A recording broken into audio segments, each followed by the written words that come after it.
Doctrine of the Last Things Session 5末世论第5讲。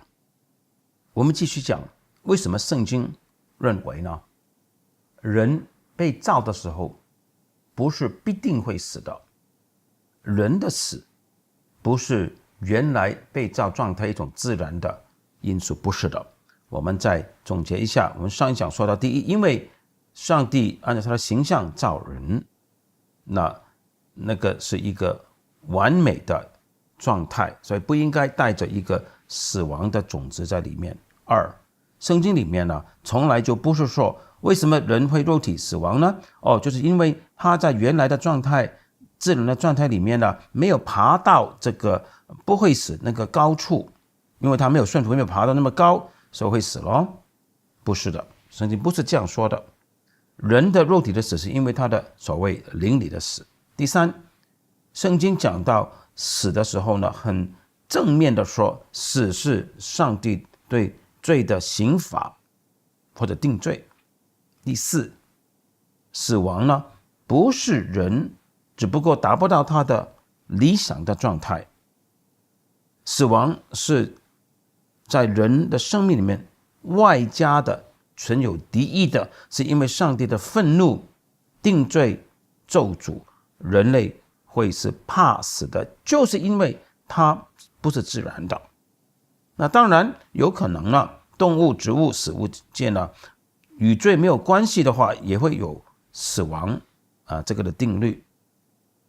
但是呢，有了人的罪之后呢，被造的动物、植物、死物这个宇宙里呢，就有了一种的败坏的捆绑。罗马书第8章20到22节，我们现在继续。In strict justice, God might have imposed death on man in the fullest sense of the word immediately after his transgression. Genesis 2:17， 创世纪2章17节。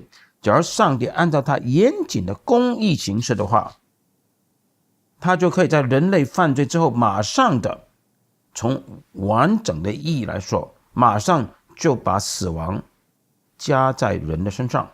But by his common grace， 可是上帝施行他的普遍恩典， He restrained the operation of sin and death， 他约束了罪和死亡定律的运作。And by his special grace in Christ Jesus, he conquered these hostile forces。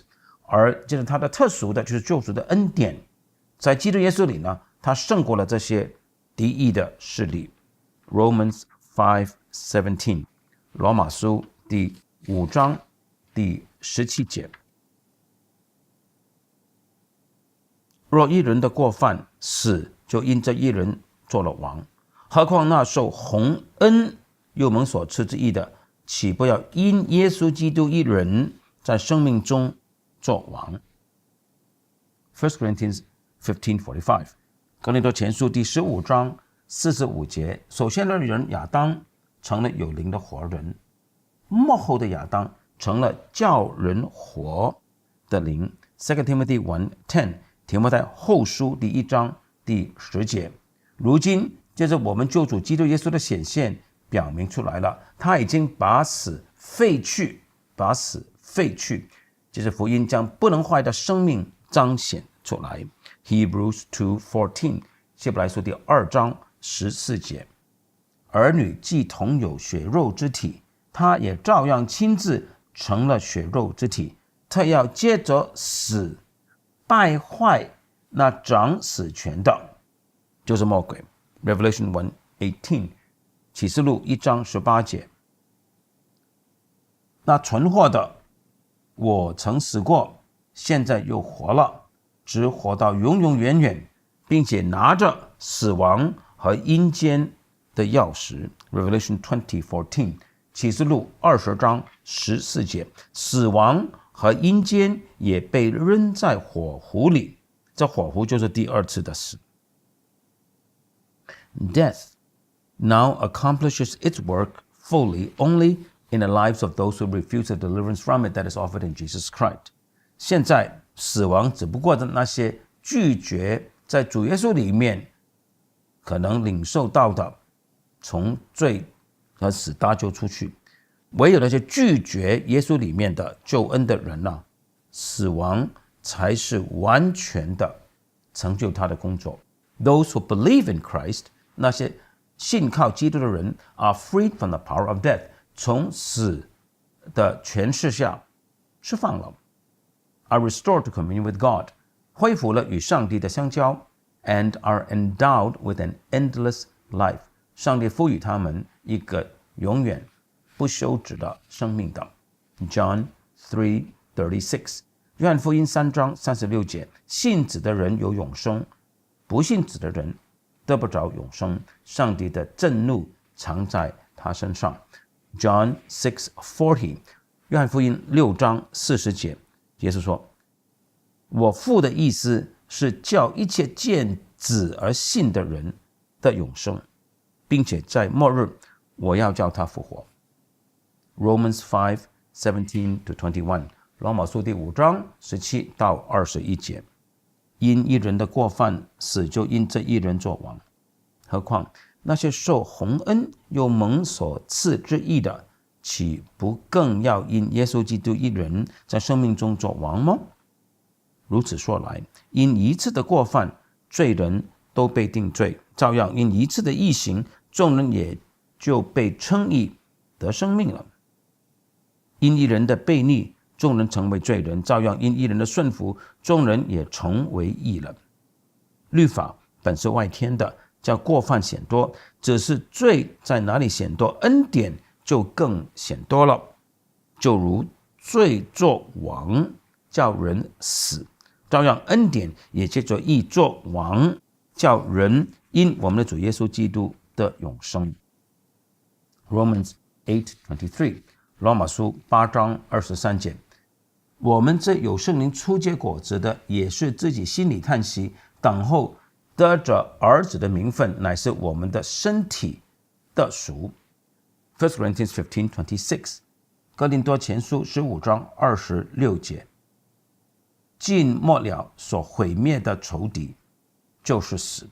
1 Corinthians 15:51-57， 哥林多前书15章51到57节，我如今把一件奥秘的事告诉你们，我们不是都要睡觉，乃是都要改变，就在一霎时眨眼之间。还有哥林多前书15章51到57节，那里说到在第53节，必朽坏的总要变成不朽坏的，必死的总要变成不死的，必朽坏的既变成不朽坏的，这必死的既变成不死的，那是经上所记，死被得胜吞灭的话就应验了。 Revelation 20:14， 启示录20章14节，死亡和阴间也被扔在火湖里，这火湖就是第二次的死。 Revelation 21:3 and 4， 最后启示录21章第3节和第4节，上帝的帐幕在人间，他要与人同住，他们要做他的子民，上帝要亲自与他们同在，做他们的上帝。上帝要擦去他们一切的眼泪，不再有死亡，也不再有悲哀、哭号、疼痛，因为以前的事都过去了。C， 第3个小点 ，The significance of death of believers， 信徒的死的重要性。The Bible speaks of physical death as a punishment。圣经论到身体的死的时候，是说它是一个刑罚 ，as the wages of sin， 是罪的工价。Now, since believers are justified, however, and are no more under obligation to render any penal satisfaction， 但是信徒既然已经被称义了，不再有付上满足刑罚的要求，要付上这些的刑罚，没有这个义务了。The question naturally arises, why must they die？ 那么很自然的，我们会问一个问题：那么信徒们为什么还是必死的呢？ It is quite evident that for them the penal element is removed from death。很明显的，对信徒来说，罪里面那个刑罚的因素已经除去了。They are no more under the law. 他们已经不在律法之下 either as a requirement of the covenant works or as a condemning power. 不论律法是在行为之约里面要求人必尽的义务，或者律法是定人罪的一个诠释，信徒已经不在这个律法这两方面之下了。Since they have obtained a complete pardon for all their sins. 因为他们为他们所有的罪已经获得一个完全的赦免了。Christ became a curse for them. 基督为他们成为咒诅 and thus removed the penalty of sin. 因此呢，就除去了罪的刑罚。But if this is so, 但是若是如此 why does God still deem it necessary to lead them through the harrowing experience of death? 上帝为什么还是认为呢，必须要领信徒们经过这个恐怖的死亡的经验呢？ Why does he not simply transfer them to heaven at once? 上帝为什么不马上就把他们转移进天堂呢？ It cannot be said that the destruction of the body is absolutely essential to a perfect sanctification.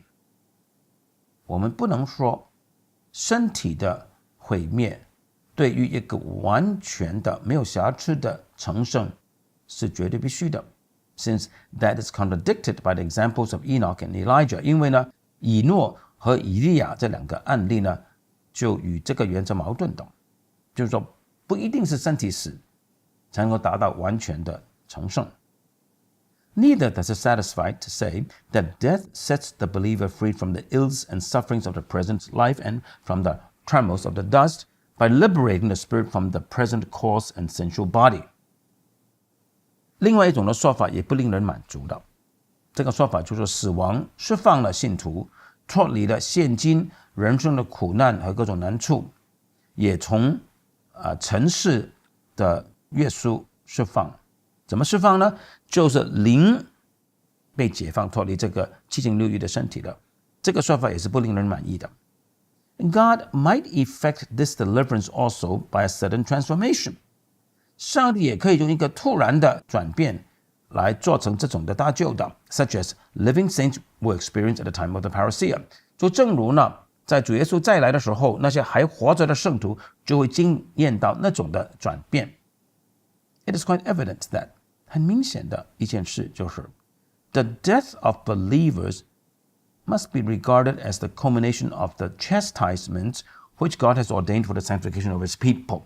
很明显的就是信徒们的死要这样来看待，就是上帝命定了他的子民要成圣，这个成圣过程里面有上帝各种的管教或者责备，死亡是这些管教的高峰 chastisement, culmination of the chastisements. While death in itself remains a real natural evil for the children of God.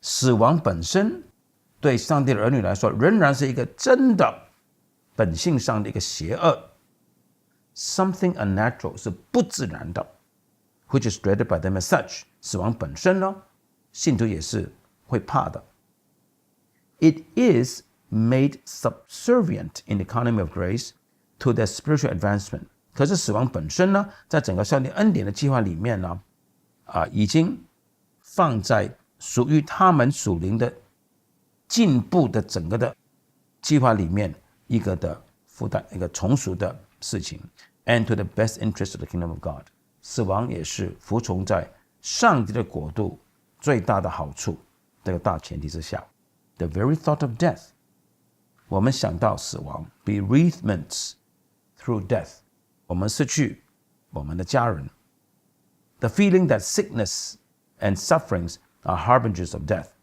我们感觉到病痛患难都是死亡的预兆 and the consciousness of the approaching of death 也就是说我们会意识到死亡很快临到 all have a very beneficial effect on the people of God 这一切对上帝的子民都有好的效果的 They serve to humble the proud 这些都令骄傲的人谦卑下来 To mortify carnality 叫我们致死我们的属肉体的生活 ，to check worldliness 约束我们世俗的心思意念行为 ，and to foster spiritual mindedness 培养我们属灵的心态。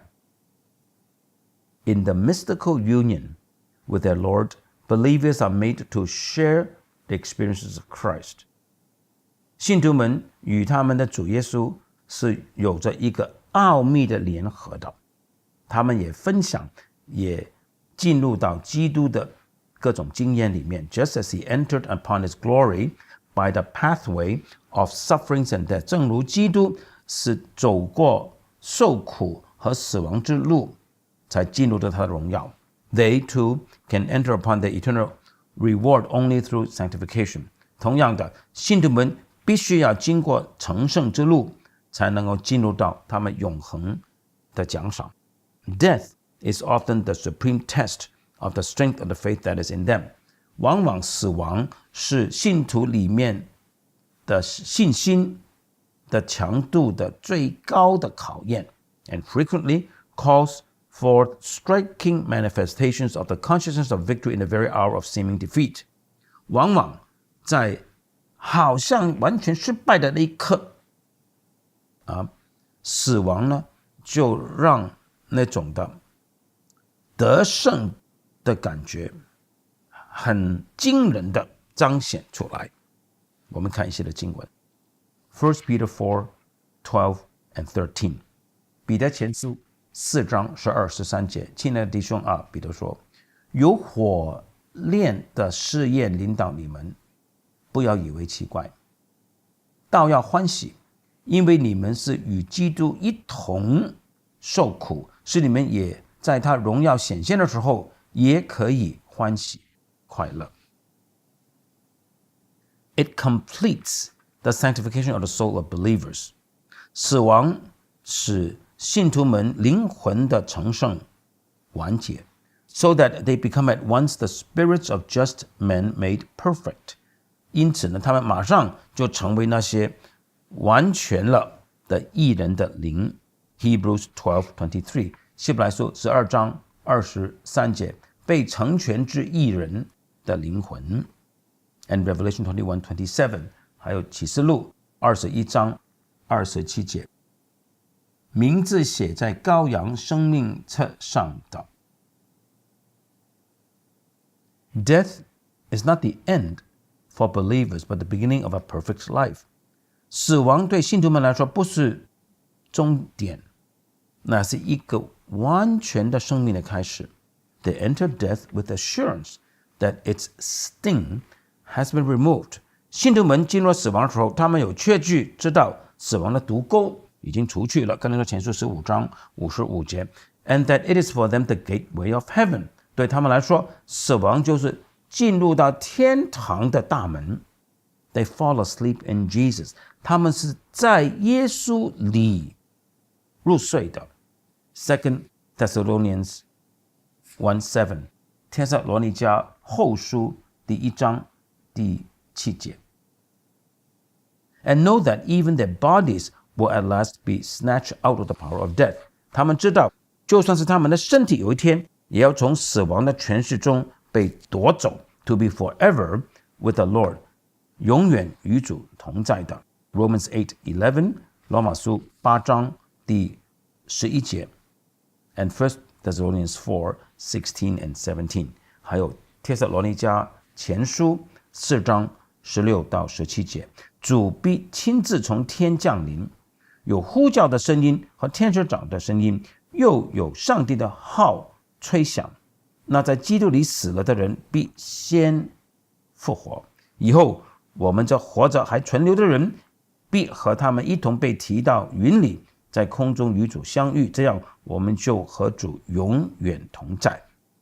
Jesus says， 耶稣这样说 ，He that believeth on me, though he die, yet shall he live。信我的人虽然死了，也必活着。约翰福音第11章25到27节，耶稣对马大讲的话。And Paul had the blessed consciousness， 保罗有着这个蒙福的心理的经验 ，that for him To live was Christ and to die was gain. 因为对他来说，活着就是基督，死了就有好处。Hence, he could also speak in jubilant notes at the end of his career. 因此，他在最后的时候可以欢呼的这样说。2 Timothy 4, 7 and 8. 提摩太后书第4章7到第8节。那美好的仗我已经打过了，当跑的路我已经跑尽了，所信的道我已经守住了。从此以后，有公义的冠冕为我存留，就是按着公义审判的主。到了那日要赐给我的，不但赐给我，也赐给凡爱慕他显现的人。信徒的死是成圣的完成，进入到天堂永远完全的生命的开始。Chapter 3, 第3章 The immortality of the soul, 灵魂的不朽。In the preceding, it was pointed out that 我们在上文指出 Physical death is the separation of body and soul. 肉体的死就是身体跟灵魂的分开 and marks the end of our present physical existence. 死亡就标志着我们目前的肉体的存在的结束。It necessarily involves and results in a decomposition of the body. 所以必然就牵涉到也带来身体的腐败。It marks the end of our present life and the end of the natural body. 死亡就标志着我们目前的人生的结束，还有我们这个natural body 这个本性的血气的身体的结束。But now the question arises. 不过现在有一个问题浮现出来 ：What becomes of the soul? 那灵魂又怎么样呢 ？Does physical death bring its life to a close? 肉体的死亡是不是使灵魂也结束了 ？Or does it continue to exist and live on after death? 还是说灵魂在死亡之后仍然存在，仍然活着呢 ？It has always been the firm conviction of the Church of Jesus Christ. 耶稣基督的教会一直来有着一个坚决的信念，就是 that the soul continues to live even after its separation from the body. 灵魂就算与身体分开之后呢，是仍然活着的。This doctrine of the immortality of the soul calls for brief consideration at this point. 因此，我们在这里必须要的考虑到灵魂不朽这个的教义。A different connotations of the term immortality. 不朽这个词的不同的联想或者不同的含义，这里有4个小点。In the most absolute sense of the word, 最绝对的不朽坏。Number 2, the mere continuation of existence. 只不过是继续的存在，那这个定义。Number 3, 神学方面的意思就是不朽就是脱离败坏，不服在死亡的律之下。Number 4, 末世论的比较狭义的不朽就是不再死亡，不再服在死亡之下。好，我们来看 In the discussion of the doctrine of immortality, 当我们讨论到灵魂不朽的时候 it should be borne in mind that 我们必须要记得 the term immortality is not always used in the same sense. 灵魂不朽，不朽这个词不是每次用的时候意义都是一样的。There are certain distinctions that are quite essential in order to prevent confusion. 若不要进入到混乱呢，有些的区分是必须要做出的。下面有4方面要区分出来，我们下一讲继续讲。